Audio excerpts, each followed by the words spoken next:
mais bu jëlee initiative bi contacter ONG yi pour ñu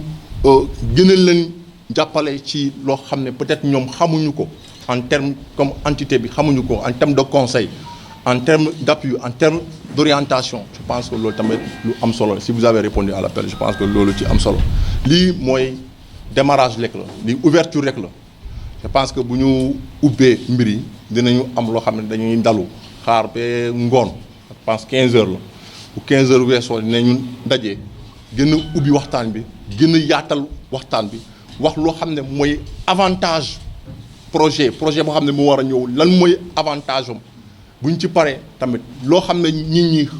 posé nañ ko comme préoccupation ay jafe-jafe ngeen gis wala leneen ngeen gis ngeen posé ko c'est l'occasion de poser pour que au moins ñu mën a cerner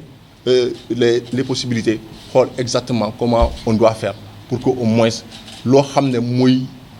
mooy vision président de la République pour que les ressources naturelles yoo xam ne dañ koy génnee ci gox bi mu nekk intérêt ñëpp intérêt Sénégal mais intérêt ñoo xam ne ñoo fay yeew parce que exploitation bi fi amee mu population impactée dinañ ci am intérêt mooy commune bi dinañ ci am intérêt département bi dina ci am njëriñ région bi dinañ ci am njëriñ mais réew mi Sénégal sax moo ci am njëriñ en termes de taxes et en termes de revenus loo xam ne même ku nekk Fongolimbi wala nga nekk Sédhiou mun nga ci njëriñu en termes de revenus. Je pense que ci yoon boobu la ñu nekk ci tànk boobu la ñuy dox di leen santaat di leen gërëm ci teewaay bi ci seen ñëw suñu arrondissement bi di ñu une fois de plus accompagner ñu ci mo dynamique unitaire boo xam ne moom ngeen fi fekk yéen tamit ngeen indi seen contribution ci leeral mbir yi gën a ko expliquer pour que ñëpp xam exactement fu ñuy dem. Je pense que dans le processus tous les acteurs sont impliqués il y a pas de amul réunion boo xam ne def nañ ko te les acteurs ne sont pas impliqués tout le monde est impliqué tout le monde est au même niveau d'information. Je pense que bien que tard quelques jours la commune avec dans le cadre de le comité de concertation woote na fi réunion pour déjà ñu commencer di réfléchir anticiper laa wax di réfléchir sur les sites de recasement. Je pense que loolu wax dëgg yàlla ci dans le cadre je pense que loolu c'est bénéfique pour tout le monde. Donc Aziz avec ta délégation ñu ngi leen di nuyu en même temps directeur avec ta délégation et chef de village yi kilifa diine ak suñu kilifa aada yi ñu ngi leen di sant di leen masawu ci xaar bi parce que 10 heures la ñu waxoon midi ñu ñëw midi lañ tàmbali ñu ngi leen di ba jégalu parce que tamit yoon gi sori na suñu gan yi am na ñoo xam ne Thiès lañu war a jógee am na ñoo xam ne Dakar lañu war a jógee am na ñoo xam ne feneen la te mun nañ nekk balaa ñuy génn il faut que ñu régler dara mooy seen ginnaaw moo tax mu xaw a yàgg ñu ngi leen di baalu di leen masaw ba ci coono bi di leen ne rek waxtaan dina wëyaat ba ci biir fii ba ngoon dinañu ubbi gën a yaatal waxtaan bi képp koo xam ne am nga ci ma kaddu pour kaddu boo xam ne ay kaddu defaral la ay kaddu xelal la mais surtout ma kaddu boo xam ne ay préoccupation la yoo xam ne boo leen ko posé nit ñi au moins mën nañ ko mën a bàyyi xel ci yoon boo xam ne moom la ñu jël pour àgg loo xam ne moom mooy mbébétu ñëpp. parce que tamit gis dara nekk ci suuf si exploité yu ñu ko wax dëgg yàlla amul njëriñ si on sait une fois de plus que nous sommes dans les terres du domaine national. Bien, merci. tamit démembrement de l'État la di suñu bunt ñu dalal ñu ci biir commune Ngagne Diouf muy monsieur le maire Ngouda Ciss su ma ko waxee yéen ñaar yéen a seq jataay bi li ñaan service déconcentré administration territoriale ak administration centrale de manière générale muy autorité administrative ak autorité locale di leen nuyu di nuyu Alioune ak délégation bi àndal teewal fi GEFOS di nuyu chef de délégation ak chef de village yi fi nekk yëpp man nag comme ni mu ko waxee maa ngi tudd Abdoul Aziz Diop bokk société civile nekk coordonnateur national adjoint bu forum civil waaye tey dama fi ñëw ci turu coalition Publier ce que vous payez muy kuréel goo xam dafa ëmb kuréelu société civile yi gën a mag ci réew mi di yëngatu nag dul ci wàllu ressource minérale maanaam yorin lu sell wu jur njariñ pour ñëpp gis seen bopp coalition boo xam ni Ibrahima Sori Diallo moo ko jiite yore ONG La Lumière nekk Tambacounda waaye ànd ko ay naatangoom forum civil a ngi ci rado ngi nii suñu jigéen lañu àndal ay ni aw vice présidente coalition bi ànd ak honorable député Cheikh Omar Sy nga xam ni tey moom aussi ñoo bokk tool bi bokk réseau des parlementaires waaye nekk acteur de développement yi taxawinam tam rafet trop lim naan mandat am na ko moom benn mandat waaye mandat am da ko continuer yamuloon rek ci mandat wu 5 ans bi législative bi ñëwee tamit tey li muy def il est toujours représentant du peuple ndax mi ngi ci wetu askan wi suba ak ngoon muy Kayar muy Dakar muy Guet Ndar ànd fekk aussi Oxfam tey suñu lii yëpp yombee ndax Oxfam dafa lëkkale tey kuréelu société civile yu Sénégal yëpp comme ñëpp ñoo yëngandoo ci benn mbir bi amandoo même objectif li may wax rek séntu asamaan jarul booxante moom mu fexe ba ñoo ñëpp muy coalition Public CFOP muy URAC muy réseau des parlementaires muy CAJUS bi nga xam ni tey sunu mbokk Abdourahmane Sow ñu ngi ni teew ànd ak sunu jigéen Mariam Soda Mbacké ak ñi ñu àndal ñëpp ñoo ko bokk ñu yëkkateendoo di xàccandoo jataay bi dama ni bi ma duggee ba ñu toog dama ni jataay bi de am nañ ci yaakaar ndax dans d'autres pays lii mënu fa am état toog nii parce que sous-préfet toogee teewal na fi préfet teewal fi gouverneur teewal fi ministre de l'intérieur teewal président de la république maire toog entreprise privée toog société civile toog presse toog yombul dans d'autres pays c'est les armes du ñu bokk sax jataay mais Sénégal moom comme réewum waxtaan la réewum pencoo la jataay bi dafa rafet donc lii dafa dal xel wane ne ni lii ñuy dëgmal di ko séentu suñ ko continuer ànd bi nii mu nekk ànd bu dëggu yàlla mën na def ku ne gis sa bopp. maa ngi koy wax léegi ñi ngi ànd ak Demba Diouf Fall kële mooy président réseau national des PAPAM personnes affectées par les opérations minières xam nga dama naan erreur amul ñàkk des leçons apprises Ngagne Diouf da ngeen am chance bi mooy déjà dañu nekk phase exploration ngeen commencé di poser ay questions ngeen commencé am ay inquiétudes mais plus ñuy dem plus mbir bi di leer seen bopp yéen a ko waxal seen bopp léegi da ngeen ni yéen relation yi ngeen am ak entreprise relation yu rafet la sous-préfet dëggal ko loolu lan lay dëgmal lan lay firnde du moins xam nga mine dinañ ci ñëw ci waxtaan bi damay rek junj tuuti mine gaz ak pétrole du compétence transférée kooku donte la nag yoon li gën a kawe ci yoon muy constitution tey ci réew mi jox na sañ-sañ daal ni les ressources naturelles appartiennent au peuple maanaam askan wi ñoo ko moom askan wi juddu tey ak bi juddoogul waaye nag lu ñëpp moom il faut am loxo yu ko téye kan moo koy gérer mooy état au profit de tous donc xam nga loolu sañ-sañ la mais nii su amee sañ-sañ sax amu ci benn xam-xam maanaam droit constitutionnel boobu du ko mën a exercer dafay wax rek li may wax sénégalais yi soo dégloo tey wax bari na wax sa xalaat yeegi bari beaucoup de sénégalais traduisent leurs besoins en connaissance ci wàllu gaz ak pétrole dañuy wax nañ ko séentoo ak nañ ko bëggee mais souvent du tegu ci xam-xam donc ñun suñu mission du dara lulu rattaxal diggante état secteur privé muy entreprise yi population yi pour que lépp nekk njariñ pour réewu Sénégal mais entreprise bi man dès le début bi ñu yëgee mbir mi ñun dañoo nekk dans une logique d'anticipation dañu ni la xew Daaru Xuddoos xew Mboro xew faneen la ñuy bañ mu dal fi donc nañu teel a dànkaafu nañu teel a alerter nañu teel a sensibiliser population yi ci seen àq ak seen yelleef waaye aussi nañ fexe ba rattaxal diggante bi ba waxtaan di am préfet wax na ko léegi am na cadre de concertation locale lu jafe aussi entreprise nangu def siège social am ba muy exploité parce que loolu li tax mu nekk njariñ mooy di ngeen ko gis ci kanam soo gisee gox-goxaan yu baree bari ci Sénégal duñu gis seen njariñ wala seen bopp ci mbir mi ni muy doxee ndax entreprise bi dafay exploité foofu la peggoog foofu ñuy dund jafe-jafe yëpp ñàkk seen tool ñàkk seen xëy ci wàllu poussière waaye en plus de Dakar am lay def Dakar mooy doon siège social am ce qui fait que luy patente luy taxe fa la koy fayee mais su GEFOS sa loolu aussi waxtaan moo ko indi accepté indi siège social am fii ça veut dire que tey am na loo xam ni xëtu waxtaanu ngoon bi Cheikh Oumar dina ci ñëw ci wàllu local content RSE dafay nekk jéego parce que tey su amee loolu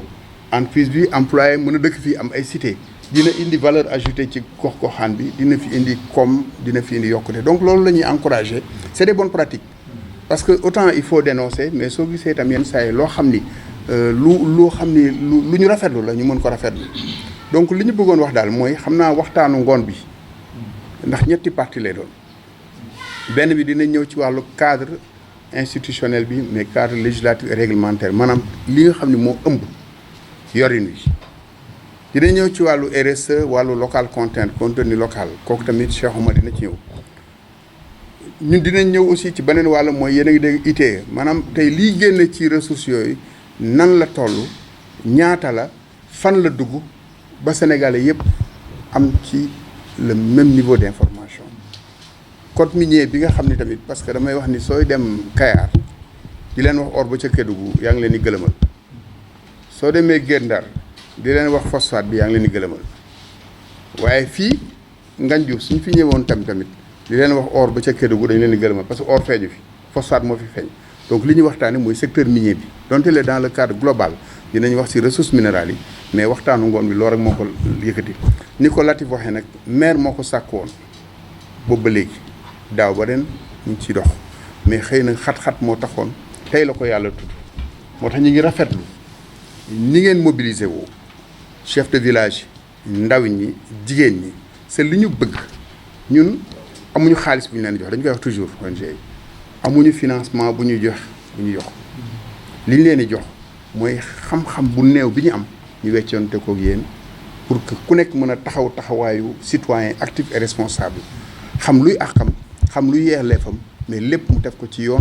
teg ko ci xel teg ko ci dal loolu daal moo doon kàddu xam naa ci biir waxtaan wi dinaa jox nag honorable député parce que cër la Cheikh Oumar mu suñu mag ñu ànd bokk liggéey bi xam naa suñu demee ci daje bi tamit Awa Penda suñu jigéen bu Oxfam mi ngi fi ñu Abdourahmane kàddu gi yaatu na mais dañ doon ubbi rek di leen xamal daal kontaan nañu ñun gëm nañ ni ci fii ngeen ñu dalal muy salle de délibération mais gëm naa ni le maire Ngouda Sy soo ubbi woon xolam tey képp ku fi toog tey yaa ngi ci biir xolam parce que yéen ñëpp nag su ko maire bi defee daf leen ko defal donc loolu déjà dal na xel di ñaan yàlla nañu yàlla defal sutura Sénégal li yeneen réew yi ñu koy dégg mu nekk malédiction nekk ay conflit nekk ay jafe-jafe yàlla nañu am nañ ci yaakaar ndax Sénégal waxtaan waa ngi fi ànd baa ngi fi ñu ñëpp ñoo bokk lépp parce que tey man mi nekk société civile suba mën naa dem dans le secteur privé suba mën naa dem administration ki nekk administration suba mën na dem donc c'est des vases communicants man damay wax toujours nañuy rafetal toujours waxtaan kàddu yi rafetal ànd bi mais ànd bi tam na ko dëggalal na ko jublal ñaar yooyu mooy les dérouler maa ngi sant di gërëm. Abdou Latif Diène jëkk a wax ci GEFOS le maire dëggal ko le sous-préfet jaar ci loolu laa bëgg fedd li bëgg ko dëggal ndax ñun dañu am expérience ci wàllu mine muy man ñii di Sidi Ababacar Niang ICS la nekkoon fa lañ defee suñu carrière bépp fa lañ ko defee ICS ni muy doxee fii ñu toll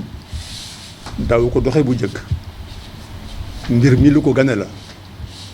te boo ko analyser di nga xam les raisons lu tax ICS toll fii ak population yi kon ñun biñ ñëwee CEFOS amoon nañu expérience ci nu ñuy diriger une mine en relation avec les populations locales ñun bi ñu soog a ñëw CEFOS